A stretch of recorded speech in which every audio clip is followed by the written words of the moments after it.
Order now. Novel Ikatan Cinta, download klik sekarang. Ya kondisi sekarang lagi terbawa suasana yang sangat sedih ya. Karena jarang-jarang kan kehilangan dua orang dalam keluarga yang kita sayang.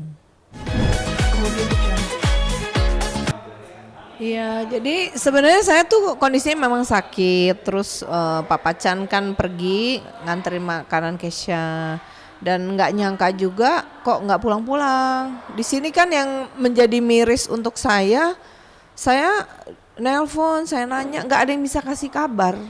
Tapi udah ada firasat ya bahwa nggak seperti biasanya. Opa Chan biasa pergi tuh kasih tahu, kasih kabar. Tapi ini bener-bener semua nggak ada yang bisa ngabarin, termasuk Nino. Nah ini udah membuat apa ya, kekhawatiran dan ada feeling ada sesuatu yang terjadi. Nah ternyata memang Nino pulang juga kayak nggak bisa ngejelasin, tapi saya masih berpikir cuma mungkin kecelakaan ya, bukan sampai maut gitu memisahkan, tapi ya akhirnya harus menerima keadaan gitu bahwa kita keluarga kecil baru bahagia sama Kesha, tapi sekarang udah kerenggut lagi kebahagiaannya. Jadi mungkin ini pukulan berat ya buat keluarga kita ya. Terus ini juga perjalanannya memang bareng Andin dan Catherine juga. Iya, jadi memang itu Andin pas kebetulan itu jarang terjadi ya, Andin itu ke kantor Nino. Jadi ketemunya kan di depan di parkiran. Nah Nino itu karena kesleo kan nggak jadi bawa mobilnya. Nah otomatis Andin ya udah, karena Kesha tersedak disuapin Catherine, dia ada rasa tanggung jawab sebagai tante ya untuk bawa Kesha ke dokter. Nah pas memang Opa Chan nganterin makanan buat Kesha. Nah itu di situ memang takdir ya. Takdirnya kalau Opa Chan kan memang biasa nganterin Nino, maksudnya nggak pernah ada masalah lah untuk bawa mobil ya.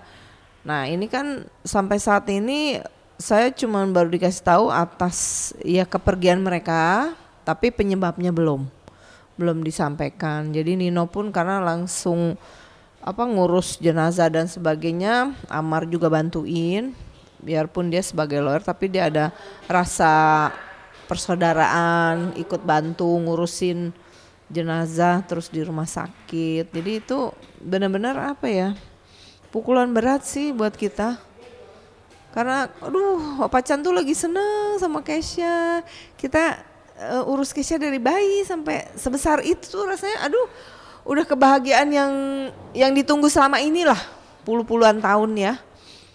Tapi ya kondisinya gimana, harus terima nasib gitu. Karena nggak ada proses lagi ya, meninggal di tempat ya, saya di rumah sakit. Jadi yang membuat saya miris kan karena nggak bisa ketemu sebelum pergi sama dua-duanya. Ya langsung lemas aja. Pas Nino pulang ya saya juga terpukul, tapi saya juga harus kuatin Nino ya kalau udah begini ya. Nah, kalau dari Ninonya sendiri gimana?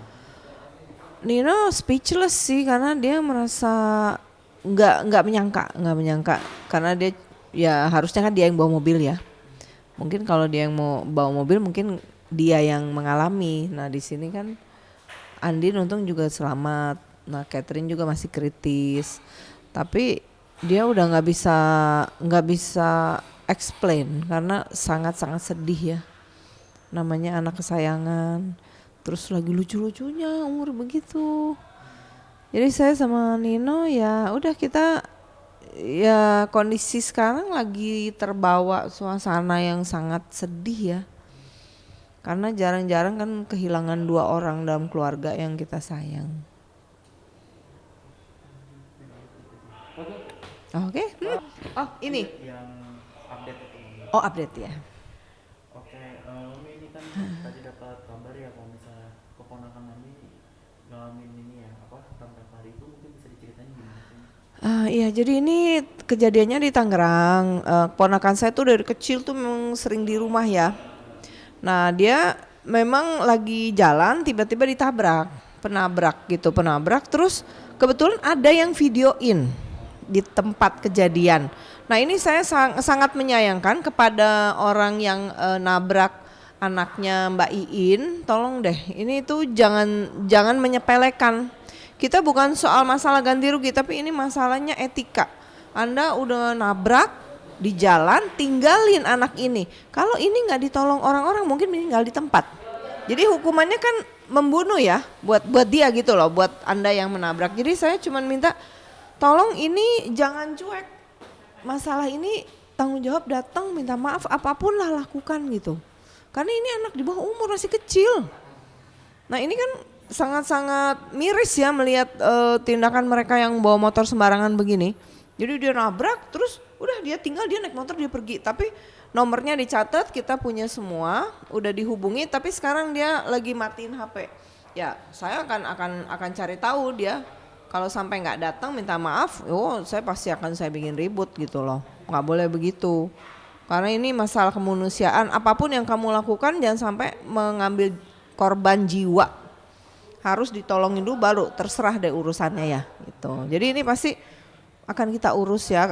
Saya juga minta kepada media untuk minta tolong ini di up karena supaya nggak jadi kejadian kepada orang lain. Kasihan gitu loh, anaknya di jalan nyebrang apa kan, yang salah kan yang menabrak gitu loh.